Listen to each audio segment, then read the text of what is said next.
السلام عليكم ومتى بريزو كم جرت النجاة فيانا قبدني أنا منادى رد فيديو براتين دفعي أروان إسنجر سيسو فلو بيعينة بريدة خلنا نقول إسنجر سيسو تشودا نهار فدا أما وانين أبو كرتن رافو جرامي في فمي كاخستي غرغرمون سجرا فريش كيل جاما فنو كاغرتن dura irraa xiqqaa muka xiqqaa tokko qaba muka sanis irraa hin baasaa dafee waan hin bilchaaneef jechuudha itti aansee waan hin godhe distii yarra haayee san booda saliixatti naqee saliixni gidi shoo'u shunkurtaa hiyya ciree irra naqee jechuudha akka agartan kana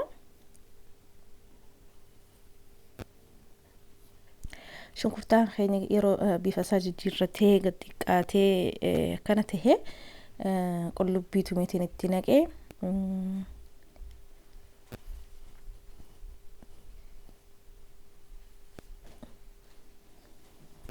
qullubbii booda waan itti naqee maajiin kun hedduu mi'eessa waan akka raafuu fi yeroo guddaa waan hundaa hedduu mi'eessa isan itti naqee honno ka agartan maajiin halukkuuti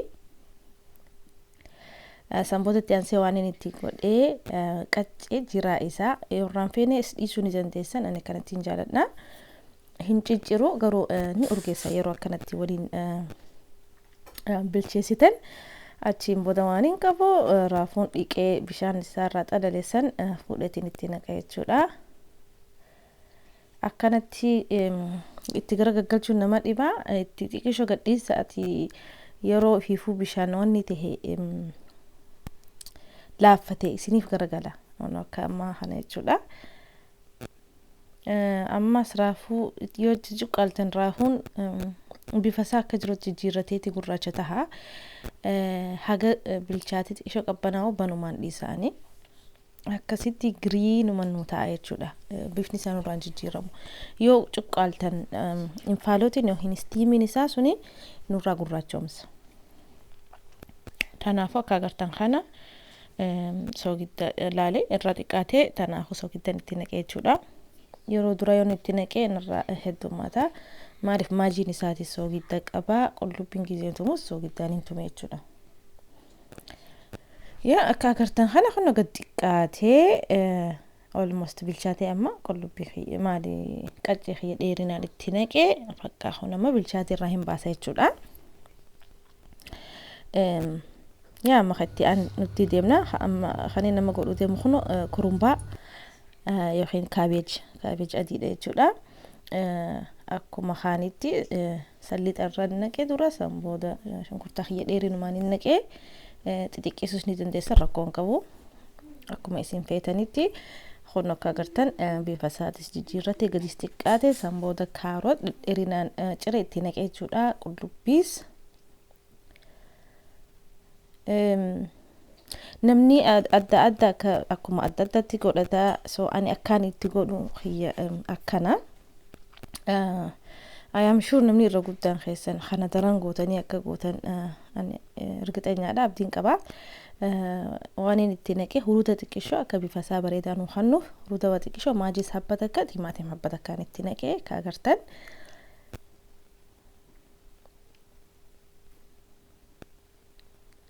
yaa amma raafuu maali kurumbaa yookiin kaabeejii xiqqishaa tokkoon bitee xiqqishaa san ciree akka agartan honnooma ittiin naqu jira jechuudha ni heddummaata kurumbaa kun yookiin kaabeejni kun kanaaf xiqqishaa isaa fileetiin xiqqishaa isaa bitee garuu wallaahi maashaallah hedduu mi'aawaa ture yaa bakka ammaas laale soogiddi irra xiqqaate ittiin idee jechuudha soogidda iftura gaayoon eexamee bi itti heddummaata tanaaf boodarra laalanii naquu gaariidha asittis akka agartan misira diimaa godhuudhaaf shunkurtaan haayee shunkurtaan yeroo bishaan fixatee salliixan itti naqaa jechuudha akka agartan kana salliixan bilcheessa kunigaa sirriitti bilcheessanii jala taa'anii wanni godhu fedha aniinumaa ishoniin jirjiree sa'a naftiraa nuggeenyaan dafeetiin barbaree itti naqee garuu isin shunkurtaa keessan durarra sirriitti bilcheessaa jechuudha akkuma nama lukuu godhu. yaa itti aansee kun akka agartan barbareetti naqee barbaree wajjin niin xiqqoo bilcheessaa achi booda timaatima xiyya fresh itti naqee jechuudha. Ka agartan kana kunis gaariitti bilchaachuu fedha. achi booda qullubbii xiyya itti naqee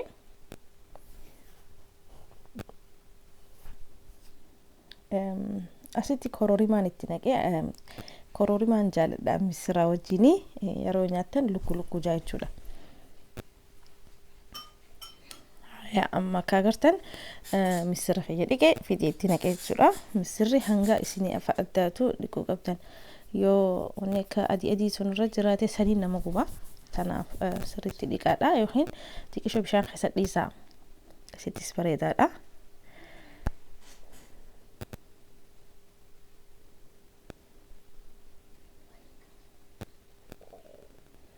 maashaallah hunna akka agartan xiqqoo bishaan itti naqaatiin bilcheessee jechuudha.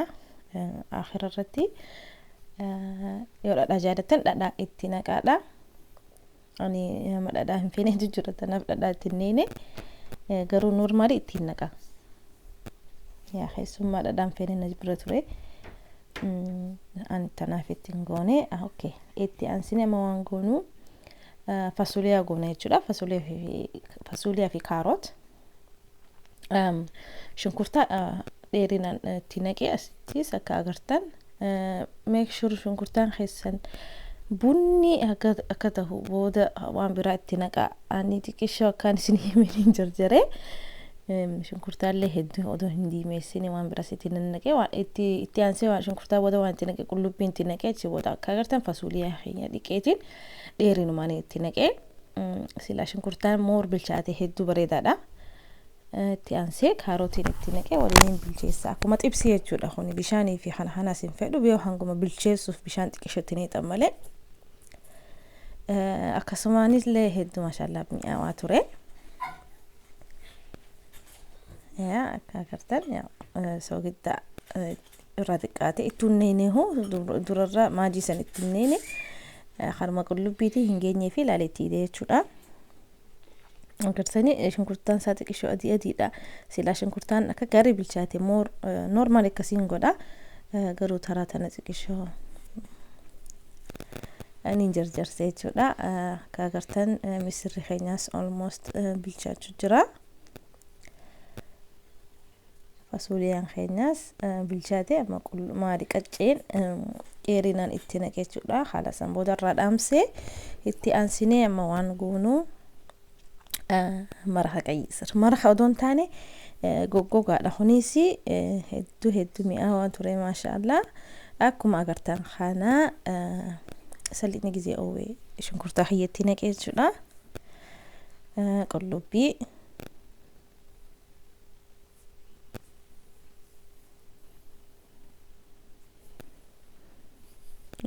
achi booda qayyisir xiyya dheerinaan cireetti naqee waan qayyisir dafee hin bilchaatu. Kanaafin isa dura naqee achi booda timaatimiin itti naqee akki isin gootan adda tahuu mala ammas so ani akkiin itti godhee akkana garuu mi'aawaa akka malee mi'aawaa ture maashaallah. Itti aansee waan itti naqee dinnicha bakkuma afuritti baqeessee jechuudha. Dinnicha heddummeessine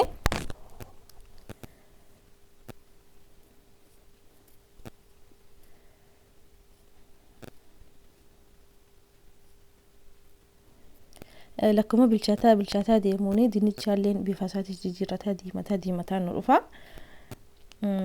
yaa ittuma gara gaggalchineetuma sirriitti bilcheessine jechuudha. Maaliif illee bishaan hedduutti hin neene hanguma bilcheessuu malee bishaan hin qabu akkuma xibsii fi waaddiiti jechuudha. Laalama gisee sirriitti bilchaate dinnichaan isaatis bifni isaa nu jijjiiree bifa bareedaadha nu kanne maashaallah tabaarakallaa. Okay amma bakka kanatti dinnichaan isaa bilchaate qaqqaceetti naqeetiin jalaa dhaamsa jechuudha. Wallahi hedduu mi'aawaa ture maashaallah. Okay amma hamayyirratti deebina jechuudha honi xibsii biratti godhuu deema optional xibsii laazima miti garuu nuti foon jaalanna foon akka malee jaalanna tanaafin xibsii jijjuurratti waa xiqqishoo godhee jechuudha yaa yeroo bishaan fixatee akka agartan salliixatti naqee bishaan isaa fixachuun wanni nu gargaaruuf foon isaa nu bilcheessa tanaaf salliixa eegan itti naqee xiqqishoo waadee booda shunkurtaan itti naqee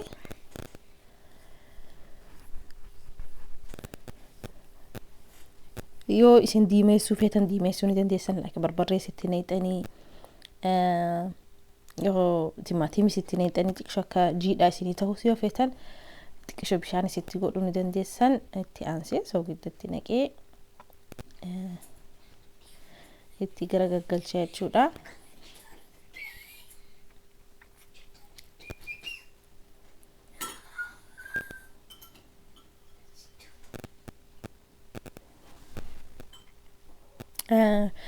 baala xibsii yookiin roozmarii itti naqee xiyya narra xiqqisha goggogee yaa baalli xibsii kun yookiin roozmarii kun goggogee fireesh isaa hin qabu ture achi booda xiqqishoo kororimaan itti naqee kororimaa daakame jechuudha sila dhadhaadha akkuma beektan dhadhaa nama hin feeneetu jira kanaaf itti neene garuu normaalii dhadhaan hin jaaladha xibsii wajjinis achi booda hono akka agartan khalas bilchaatuuf deema qaccee xiyyeetti naqee jechuudha maashaallah tabarakallah hedduu mi'aawaa hedduu bareedaa ture akka agartan itti aansee hono akka agartan akkanuma tirii guddoo irratti waa hunda nannaqee salaxaallee godheetiin ture akka agartan yeroo nannaqoo xiqqisho bideena narraa tuttuqee garuu humaatii miti maashaallah mee yoo isinis jaalattan like share subscribe godhuun hin raanfatina waan na daawwattaniif hedduu galatoomaadha inshallah ammallee viidiyoo biraatiin inshallah wal agarra assalaamu alaykum wa rahmatullahi wa barakatuh